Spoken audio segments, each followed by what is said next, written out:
bayangkan Anda memiliki keluarga yang sudah sakit keras. Bisa ngebayangin lah ya, orang yang sakit keras yang hidup segan mati nggak mau, dan dia minta disuntik mati. Eutanasia lah istilahnya. Apakah Buddhisme mengizinkan eutanasia ini atau enggak?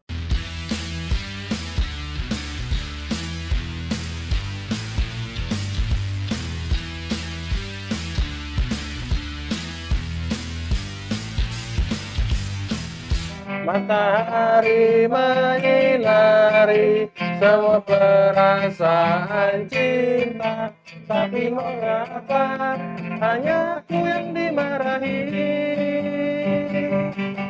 Di musim panas merupakan tempat bermain gembira.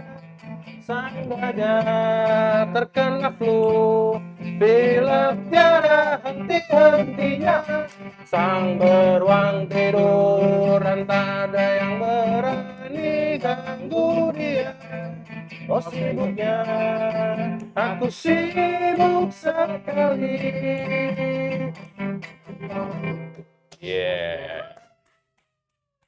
Eric Fernando. Akhirnya hari ini gua kedatangan satu bintang tamu, Dhamma Duta Muda, motivator muda, Eric Fernando. Nah, udah kayak apa pembawa acara bola ya. Eric Fernando dari Thank you Ko Abi. Oke. Sambutannya. Bro, lu lama nggak ngumpul nih, Bro. Sibuk apa sekarang? Oke. Gue saat ini sebagai penyuluh agama di Kementerian Agama Republik Indonesia. Selain itu saat ini gue juga kerja di salah satu perusahaan industri manufaktur, dan gue juga sekarang lagi nempuh S2 sih, lagi master juga di UI. Lagi master? Iya. Gitu. Tadi lu bilang lu lagi kuliah master, lu lagi kerja, lu lagi aktif di organisasi. Aktivitas lu banyak banget. Yes, benar-benar. Nah, lu gimana lu bisa mengatur waktu lu dengan aktivitas yang begitu banyak? Kalau gua punya prinsip, lebih baik kita capek bekerja daripada kita capek nganggur. Artinya ya, ada satu hal yang kita nggak pernah bisa beli atau putar kembali ya, itu waktu. Makanya kita sebisa mungkin lah, dengan mumpung masih muda, kita punya waktu sebanyak mungkin, kita maksimalin. Gitu sih. Jadi lu mau memanfaatkan waktu lu ini semaksimal mungkin, lu habiskan waktu lu untuk hal yang produktif ya. Oke, jadi lu productive man. Iya. Manusia produktif. Ceritain dong, lu kan lulusan sampai saat ini ya, gelar lu ya, walaupun lu sekarang lagi master, tapi lu lulusan dari? Gua kuliah S1 di UI jurusan ilmu politik. Ilmu politik, FISIP UI? Yes, ilmu politik FISIP UI. Lu Buddhis? Gua Buddhis. Lu ngambil jurusan FISIP? Yes. Lu berarti pelajar politik?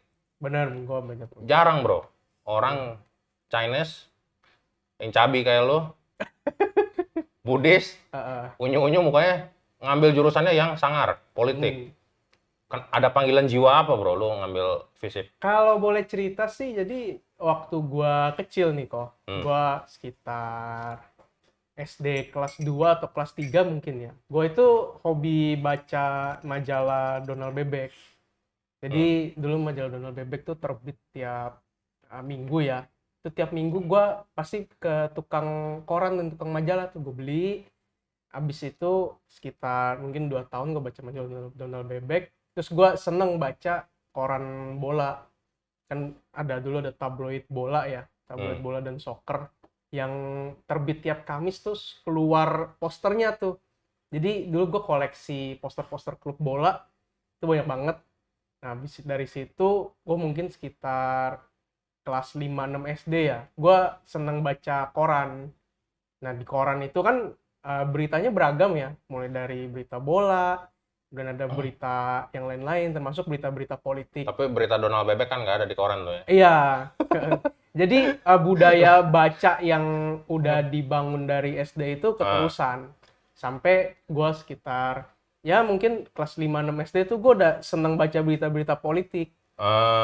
Nah itu yang kemudian mendorong gue, mungkin gue ada seneng nih karena gue seneng baca berita-berita politik, maka gue ketika dari SMA kelas 3 gue milih untuk ikut seleksi ilmu politik di UI. Tapi agak menarik ya, lucu ya. Jadi historinya bagaimana lu ke politik, langkah paling pertamanya itu historinya itu dari Donald Bebek ya? Dari membaca, yes. Ya, Dari tapi membaca lu baca Bebek. Donald Bebek waktu itu kan? Iya, gue koleksi majalah Donald Bebek. Dari Donald Bebek lu ke majalah soccer, Iya. bola, setelah lu baca koran, jadi berkembang terus nih. Ada Iya, peningkatan dari bener-bener. kegemaran lu membaca cerita sampai ke politik, sekarang lu kuliah gitu. Yes. Jadi menarik ya. Jadi kadang hidup kita sekarang itu nggak ketebak juga ya dari mana asalnya gitu kan. Bener banget, bener banget. Eh, jadi itu panggilan hati lo, kenapa lo ambil FISIP? Karena lo gemar membaca aja atau karena lo merasa apa gitu loh? Ketika gue membaca, khususnya berita-berita politik, kemudian berita-berita tentang pemerintahan, gue melihat bahwa negara ini, Indonesia ini perlu dikelola oleh orang-orang baik, perlu dikelola oleh orang-orang yang kompeten. Nah, jadi kita tuh orang-orang yang baik, orang-orang yang kompeten harus berani tampil dan berani turun untuk ikut mengelola negara ini. Karena itu menurut gua mungkin kuliah di jurusan ilmu politik itu salah satu the way lah di jalannya gitu. Untuk kita bisa jadi jembatan, mungkin suatu hari nanti kita bisa terjun di pemerintahan juga. Oh, jadi lu bilang tadi bahwa ambil jurusan di FISIP ini adalah salah satu jalan lu, kendaraan lu untuk bisa mengabdikan diri lu di pemerintahan. Yes. Jadi lu udah punya visi misi nih bahwa lu nanti harus terjun ke dalam, nggak hanya sebagai pengamat, tapi lu akan terjun ke dalam sistem. Yes. Wow. Ya kalau Kan nggak banyak nih orang yang mau masuk ke dalam sistem begitu kan?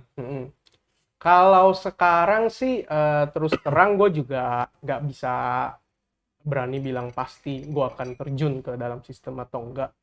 Tetapi paling enggak kita kan bisa berkontribusi atau memberikan pengabdian dari berbagai sisi ya. Ya, nggak Mungkin cuman ada yang di dalam sistem atau di luar sistem sebagai konsultan dan lain sebagainya. Ataupun kita di sektor swasta pun juga bisa berkarya dan berkontribusi. Nah, betul nih. Jadi lu kerja, walaupun kita kerja di karir profesional di swasta, tapi nggak menutup kemungkinan kita juga bisa memberikan sumbangsi juga ya. Betul, karena dengan kita kerja di swasta, kita kerja yang baik, perusahaan kita bertumbuh, itu kan mendorong pertumbuhan ekonomi juga. Gitu. Nah, setahu gua, oh ya, tadi kan lu udah bilang ya bahwa lu itu aktif di organisasi ya. Lu mungkin sharing kali, lu aktif di organisasi apa aja dan aktivitasnya ngapain aja? Organisasi yang banyak memberikan kontribusi ya bagi gua itu salah satunya Hikmah Budi. Hikmah Budi ini himpunan mahasiswa Buddhis Indonesia. Itu salah satu organisasi ekstra kampus yang basisnya keagamaan, khususnya Buddhism. Itu salah satu organisasi yang banyak memberikan pengaruh sih ke gua. Pengaruh apa yang diberikan oleh Hikmah Budi ke lu? Salah satu pengaruhnya dari Hikmah Budi yang pasti pertama kan kita jadi kenal banyak mahasiswa Buddhis lain di kota-kota maupun wilayah lainnya. Kemudian dari Hikmah Budi juga pemikiran-pemikirannya, bagaimana seorang Buddhis itu bisa berkontribusi di berbagai lini kehidupan berbangsa dan bernegara. Itu yang memberikan penanaman ke kita bahwa kita sebagai generasi muda tuh harus bisa berkontribusi loh. Iya. Bro, sebelum gua nanya hal yang lain, ini gua sebenarnya dari tadi nahan ketawa, bro. Maksudnya jawaban lu baku banget. Iya. Nah, gua mau nanya juga nih ke diri lu nih. Sebetulnya kan acara gua nih acara santai nih, bro. Ngomong gua lu walaupun memang backgroundnya Buddhis, tapi kemasannya harus santai, yang kekinian. Iya. Dan lu menjawab seolah-olah lu lagi lagi debat presiden nih di layar televisi gitu. Ini emang udah karakter lu yang sedang lagi yang sudah terbangun atau memang lu karena di depan kamera aja gitu atau gimana? Mungkin karena kebiasaan ya. Kebiasaan. Jadi kalau boleh cerita sih memang gua uh, mungkin karena sering membaca koran kan bahasanya baku semua ya. Hmm. Nah, jadi dari membaca itu yang kemudian uh, membuat kita juga menggunakan kata-kata yang baku dan lain sebagainya. Sampai apa namanya? Makanya lu kuliah fisik juga itu kan kata-katanya hukum semua kan. Benar. Jadi baku banget ya. Kata-katanya baku banget. Oke. Tapi nggak apa-apa ya, lu dengan gaya baku lu, gue dengan gaya gue yang mungkin selengean, bukan berarti gue merendahkan lu ya. Iya, Ya, benar. memang style kita berbeda-beda gitu. Benar. Nah, tadi lu bilang lu dapat pengaruh positif di HB gitu kan.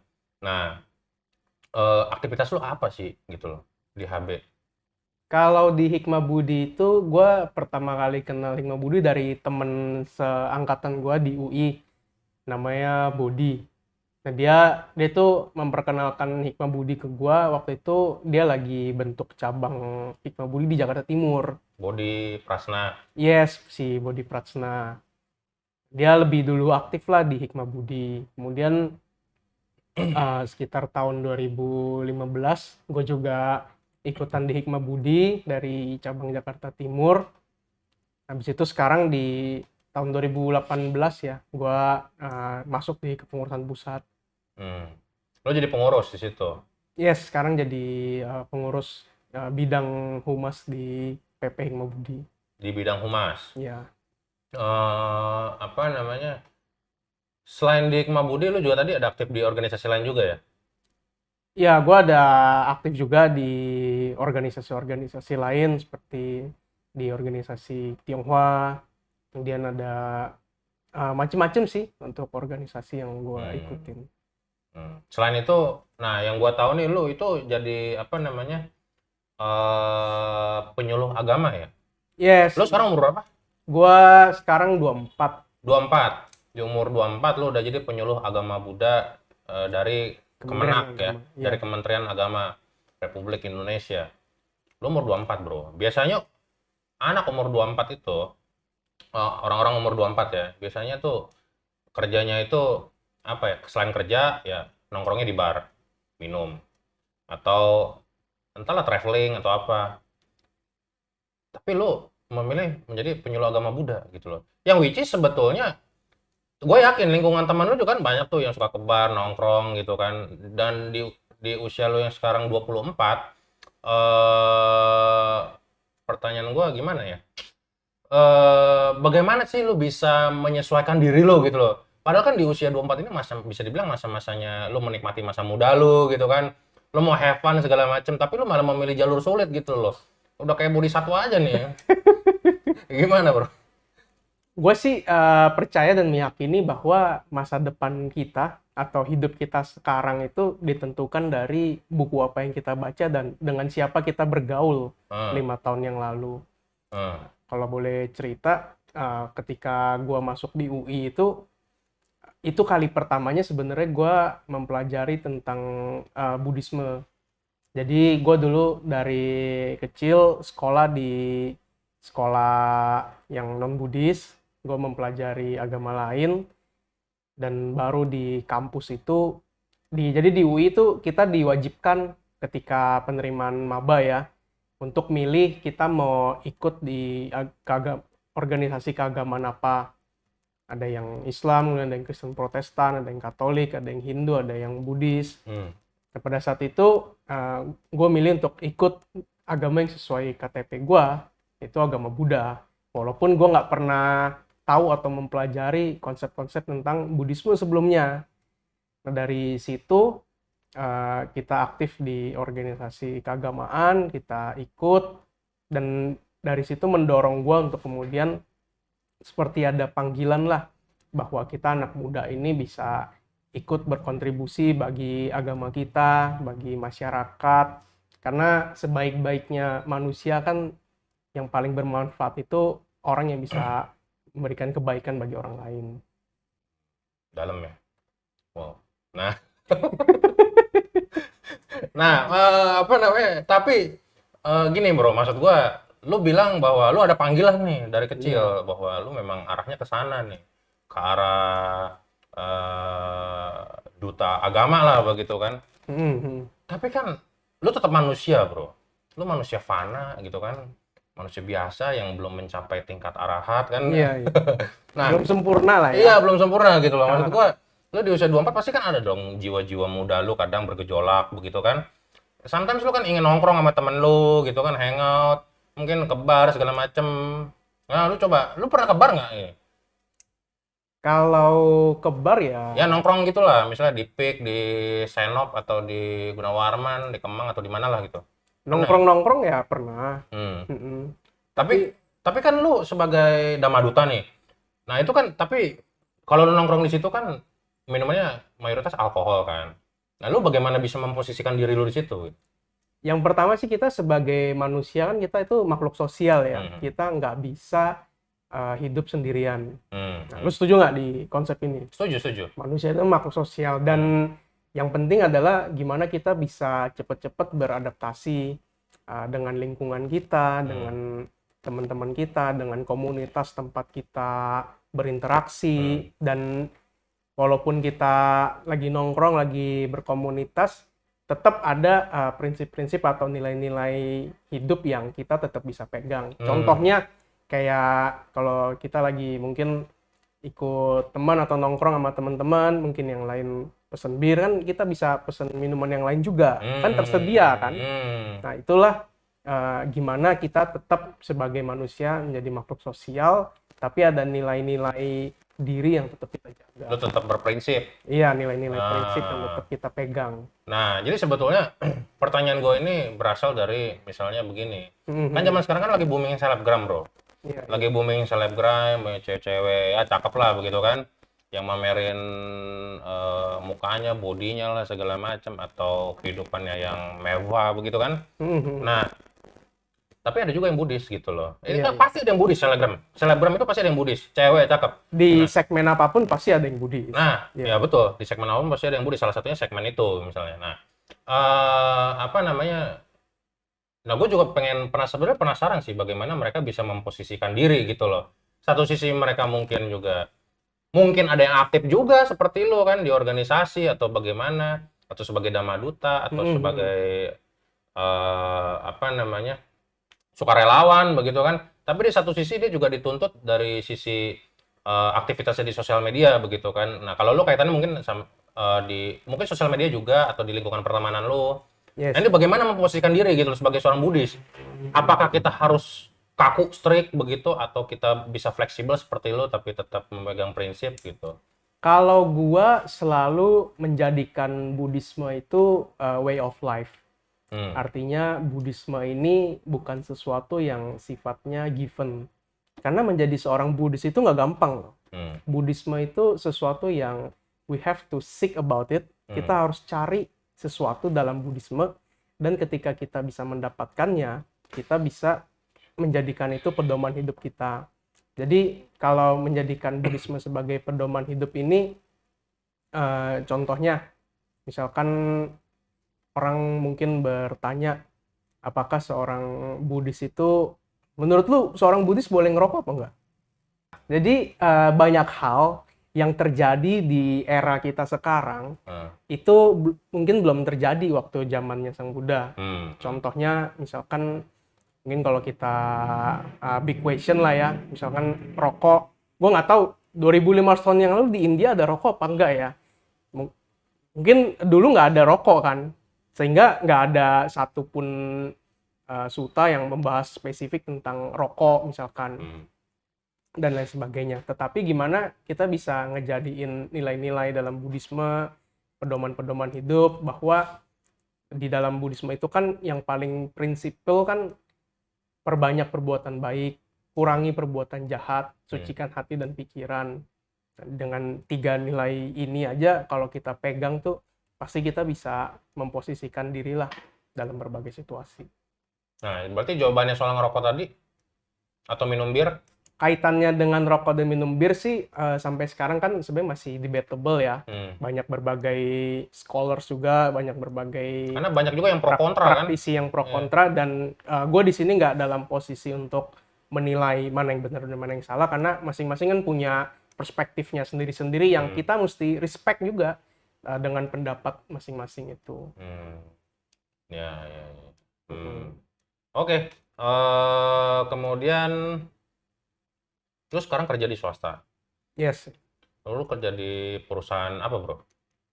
Gue kerja di industri manufaktur, jadi kita salah satu produsen dan penghasil ekspor juga untuk produk-produk kayu dan turunannya. Lu di sana di posisi apa? Gua saat ini handle di bagian government relation. Government relation, jadi berkaitan banget ya dengan pengalaman yang lu dapat dari organisasi ini. Yes.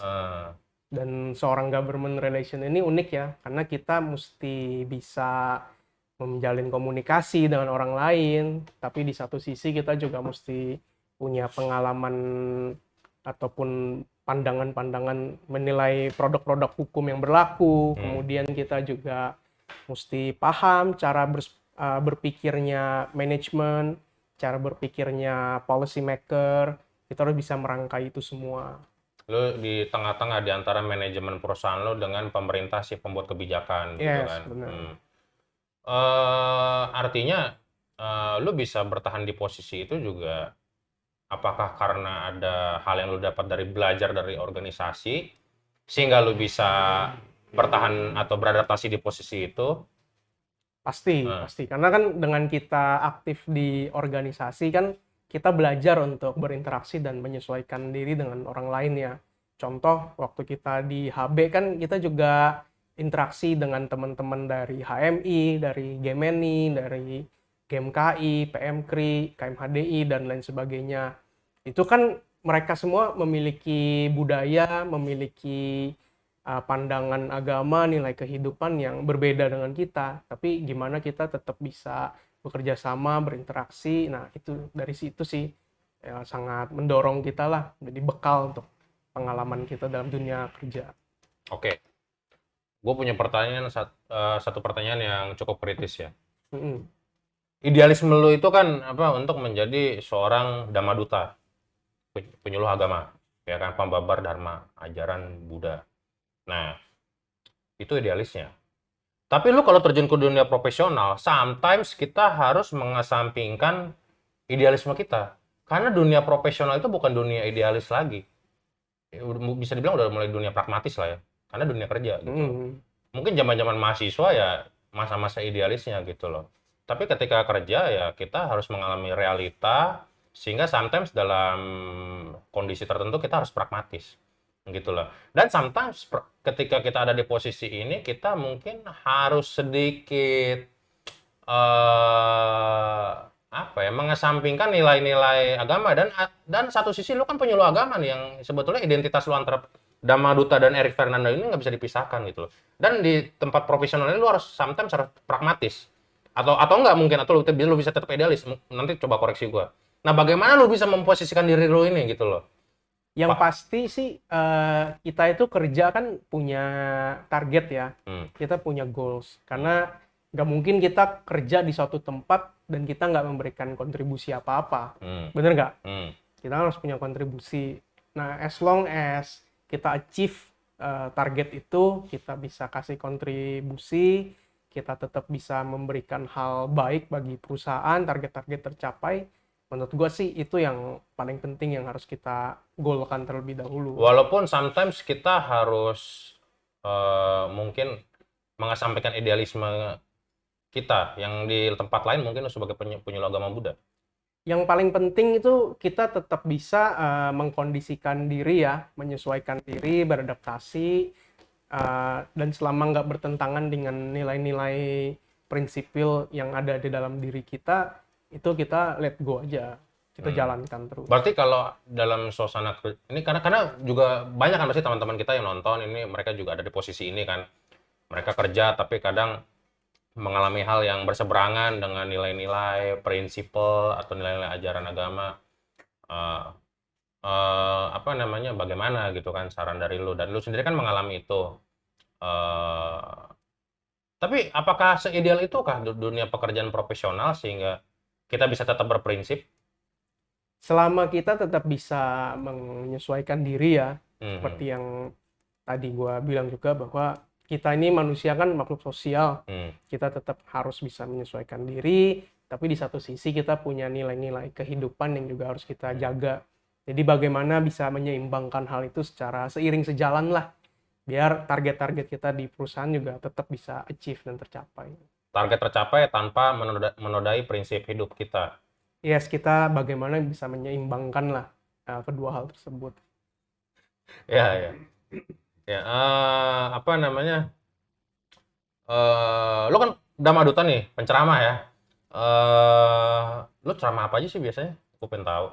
Karena gua walaupun kita udah kenal ya, tapi gua jujur nih, gua nggak pernah ngeliat lu ceramah sih jujur. Kalau misalnya lu berpendapat, berargumentasi di forum-forum formal begitu sering.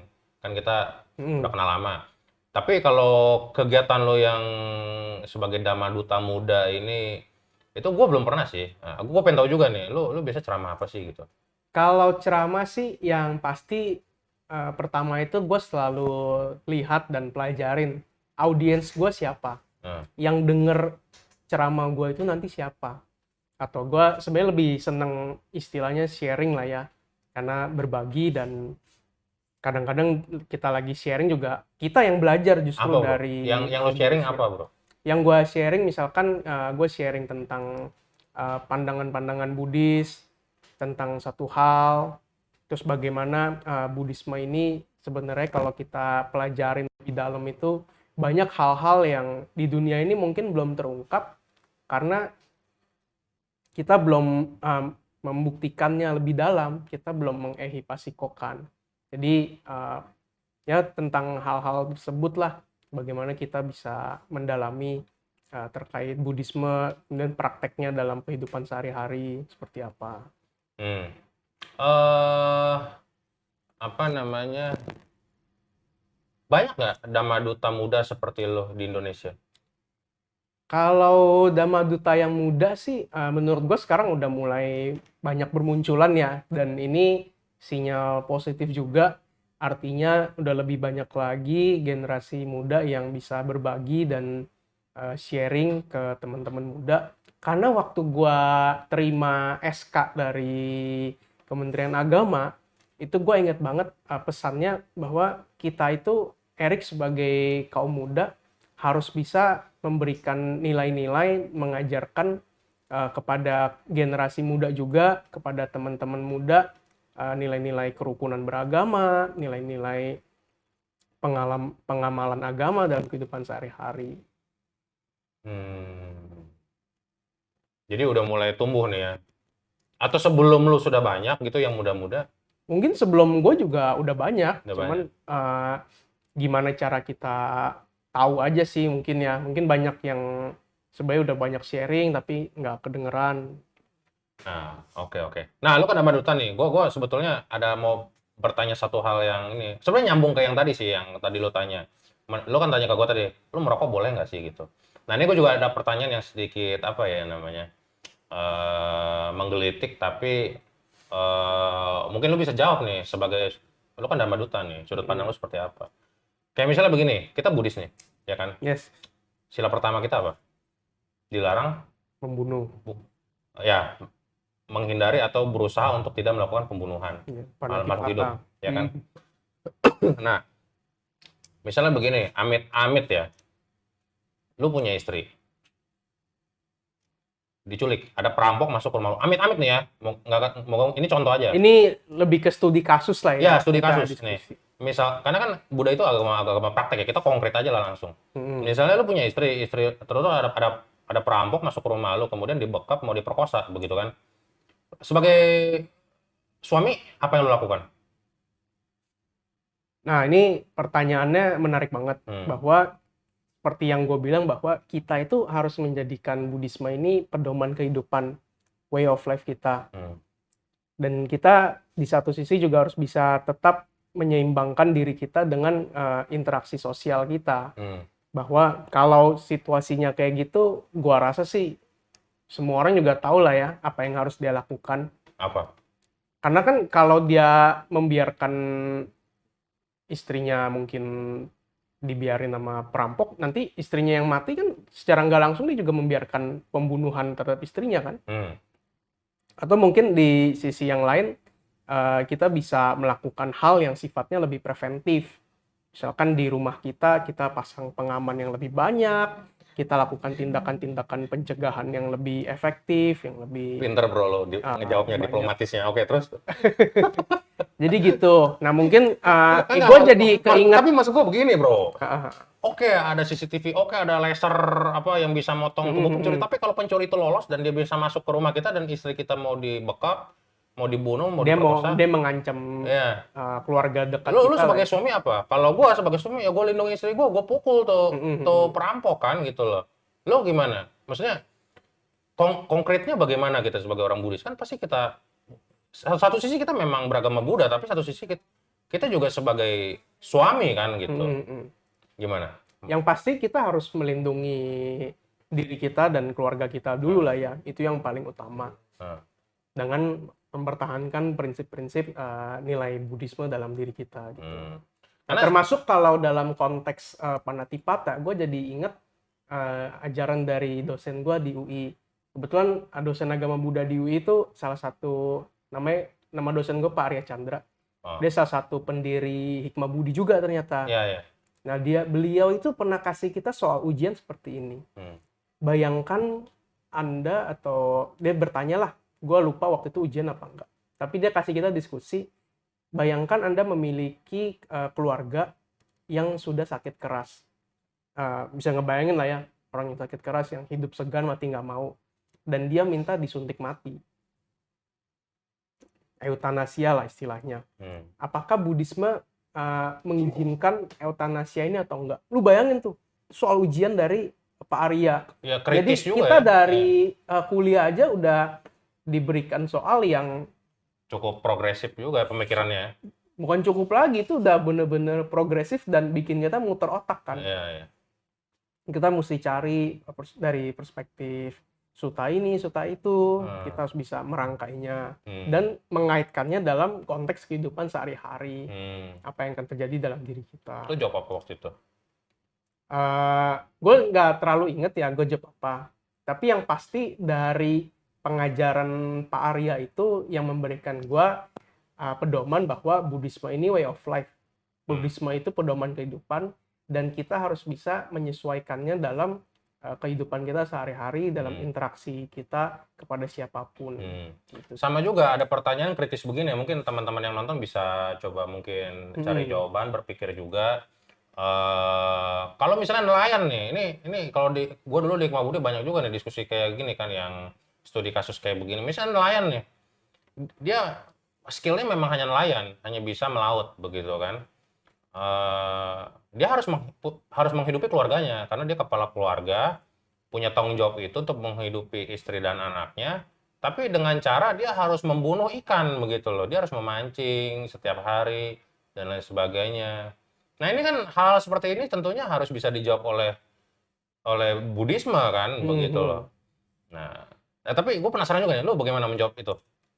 Kalau dalam konteks nelayan ya, kita kan mesti lihat sesuatu secara menyeluruh. Holistik ya? Sebenarnya secara suta mungkin ataupun menurut pandangan-pandangan para ahli udah ketahuan jawabannya apa. Tapi balik lagi, gimana kita sebagai umat Buddha bisa menyesuaikan diri dalam konteks kehidupan. Karena kan di balik dia melakukan itu ada kepentingan yang lebih besar. Ada kebermanfaatan yang lebih besar lagi untuk yang ingin dia hadirkan, untuk tanggung jawab dia terhadap keluarganya, tanggung jawab dia terhadap memberikan nafkah yang cukup dan sebagainya. Jadi memang banyak hal dilematis ya dalam sebetulnya. Berbagai hal yang kita mesti pinter-pinter lah kita menyesuaikan diri. Iya. Ya, karena kan kadang kalau hal suatu yang ekstrim kanan atau ekstrim kiri kita gampang gitu loh mau menjudge oh ini benar ini salah, Tapi sometimes kalau yang hal tersebut itu beririsan ada di tengah-tengah gitu ya. Sifatnya kan dilematis ya. Iya, Nah Buddhisme ini kan harus bisa menjawab ini juga gitu loh. benar. Makanya kan nilai dasar ataupun Buddhisme sendiri kan sebenarnya prinsip utamanya jalan tengah kan. Bahwa kita tidak hidup terlalu ekstrim mewah ataupun tidak hidup terlalu ekstrim menderita, tetapi kita bisa menjalankan jalan tengah itu yang diajarkan oleh Sang Buddha. Menarik ya. Jadi pembahasan kita ya sebetulnya lumayan berat juga ya. Jadi bahas dharma bro. Tapi apa namanya, keluar dari itu bro, gue pengen tahu juga lu Dhamma Duta nih, tapi lu sebetulnya tetap apa namanya, laki-laki biasa pada umumnya kan gitu. Iya nggak? Atau lu Ya gue atau lu mungkin nanti mau jadi biksu gitu mungkin, kalau nggak jadi di pemerintah gitu kan, atau lu mungkin nanti mau mengabdi jadi biksu atau gimana? saat ini gue belum bisa jawab. Itu aja. Tapi sebagai jenis kelamin ya laki-laki. Dan secara gender juga laki-laki. Iya. Maksud gua adalah gimana ya? Ya itu tadi sih, maksudnya pergaulan dan lain sebagainya, dan apa ya? Ya gue penasaran sih bagaimana lu, sebenarnya gue penasaran aja gitu, bagaimana lu tetap menjaga prinsip lu, karena identitas lu yang Dhamma Duta ini udah melekat banget di diri lu gitu kan. Tapi lu sendiri juga manusia biasa gitu kan, yang masih anak muda, pengen bergaul gitu kan. Gitu. Ya itu sih, gimana kita pintar-pintar berinteraksi. Karena jawaban lu tadi kan apa ya? Dan jangan kita melihat ataupun mengkondisikan bahwa hal yang keren itu yang menurut orang lain keren. Mungkin kayak kadang kan orang mikir, oh kalau jadi cowok mau keren ya mesti minum-minum atau mesti ya hal-hal yang nakal lah dan lain sebagainya. Itu baru dianggap, oh ini cowok yang keren. Menurut gua nggak gitu, bahwa apa yang menurut lu nyaman, apa yang menurut lu enjoy untuk lakukan, itu hal yang keren. Dengan kita bisa memberikan contoh, dulu ada yang pernah nanya ke gua, Rick, kenapa sih lu suka ngajak emak lu jalan-jalan? Karena gua mungkin dulu gua tiap minggu itu paling nggak adalah seminggu sekali nganterin emak gua ke pasar. Dan kalau emak gua mau ke mall, gua nggak pernah bilang enggak. Selalu gua, oke, Erik akan anterin. Kenapa? Karena buat gua itu hal yang keren menurut gua. Bahwa membahagiakan orang tua, memberikan kenyamanan bagi mama gua, nganterin dia ke pasar. Sampai gue pernah karena gue udah nganterin mak gue ke pasar dari mungkin 10 tahun lalu ya, itu pernah satu hari mak gue nggak ikut pasar. Terus pedagang pasar nanya, kok Erik ke pasar sendirian? Tapi mereka semua waktu emak gue datang tuh ke pasar, mereka pada bilang, itu si Erik rajin amat ya, nganterin kamu ke pasar terus ya. Dari situ kan kita bisa menilai bahwa apa yang dianggap keren oleh banyak orang tuh beda-beda loh. Mungkin ada yang orang nganggap, oh dia keren nih karena dia dekat sama emaknya, atau oh dia keren karena dia minum-minum atau lain sebagainya. Itu choice lah, itu pilihan. Lakukan apa yang buat lu nyaman. Lu jadi diri lu sendiri gitu kan. Gitu. Lu keren itu yang mendefinisikan itu diri lu sendiri gitu loh, bukan apa namanya. Jangan biarkan hidup lu ditentukan oleh omongan orang lain. Itulah Erik Fernando ya. Yes. Gitu loh. Makanya nggak peduli apapun, makanya lu tetap teguh menjadi Dhamma Duta ya. Oke, keren. Menurut gua sih lu keren bro. Gitu loh. Thank you. Ya apa namanya, semoga ya mungkin semakin banyak lagi lah ya Dhamma Duta yang terinspirasi sama lu atau yang lain, makin banyak mengikuti jejak langkah lu ya. Kayak yang tadi lu bilang, bisa menjaga prinsip walaupun sometimes kita harus bisa bergaul, bersosialisasi gitu kan. Ada closing statement mungkin, sudut pandang Erik Fernando mungkin terhadap komunitas Buddhis, terhadap negara, atau mungkin terhadap generasi zaman now atau apa?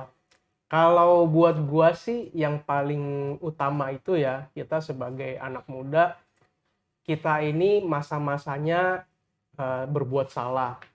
Artinya anak muda itu kan identik dengan nggak tahu ya. Contoh kita mungkin di dunia kerja atau di dunia organisasi, seringkali ketika gua tampil banyak tuh yang bilang, oh ini si Erik mah masih muda, masih kecil, masih belum tahu apa-apa. Mungkin orang ngelihat itu jadi beban, tapi buat gua ketika orang bilang, ih si Erik masih muda, masih kecil, justru karena ketidaktahuan gua itu membuat gua nggak ada beban untuk sering bertanya, sering belajar, dan mengimprove diri gue lebih lagi. Nah maka pesan gue buat anak-anak muda itu jangan pernah kita takut, jangan pernah ragu, karena masa muda kan masanya orang menoleransi kesalahan. Disinilah kita maksimalin waktu untuk belajar. Dan gue sangat mendorong baik itu laki-laki maupun perempuan, ayo kita punya kesempatan yang sama untuk kita bisa sama-sama maju, sama-sama berkembang, dan jangan pernah mendiskreditkan orang karena latar belakang dia. Mau dia laki-laki, mau dia perempuan, mau dia agamanya A, B, C, semuanya punya kesempatan yang sama untuk berbuat kebaikan bagi orang lain. Itu sih dari gua. Keren. Apa namanya, menginspirasi banget sih closing statement lo ini ya. Oke. Thank you banget bro sudah datang ke sini jauh-jauh ya. Walaupun kemarin di kontak mendadak ya, tapi ini dia selalu siap ya kalau demi perjuangan kita ya. Karena Ko Abi ini kan senior kita juga di Hikmah Budi. Dulu ketua Jakarta Timur ya Ko ya. Nggak lah, bantu-bantu aja lah. Ya jadi Ko Abi ini ketua PC Hikmah Budi Jakarta Timur, sekaligus pendiri dan ketua pertama. Dan beliau itu sangat memberikan kita lah banyak inspirasi. Jadi ketika Ko Abi kasih perintah ya kita mesti datang. Jadi emang apa ya, salah satu trik untuk menaklukkan lawan kita itu adalah harus bisa meninggikan dia ya. Kalau gue boleh sharing sih, mungkin teman-teman nanti boleh cari 36 strategi perang Sun Tzu. Kemudian lo pernah bahas ya? Ada skill with people, how to influence friends and winning people heart. Nah itu buku-buku yang teman-teman boleh baca untuk memenangkan hati orang lain. Dan itu salah satu caranya ya. Kita harus nggak usah nanggung-nanggung kalau kita mau menyatakan pujian terhadap seseorang, ya udah apa adanya. Tulus, dan yang penting tulus. Ya, tadi sih agak lebay sih, tapi ya oke lah. Ya oke lah, thank you bro. Udah datang. Semoga sukses bro. Thank you.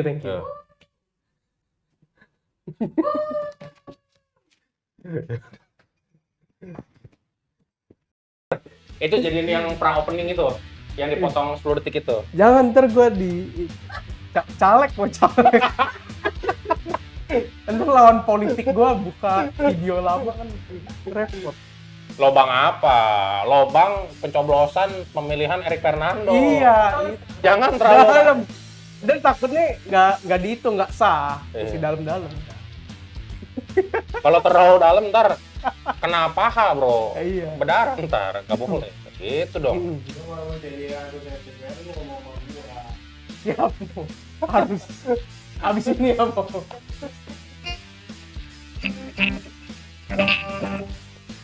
Apa? Ayo nyanyi lagu apa aja.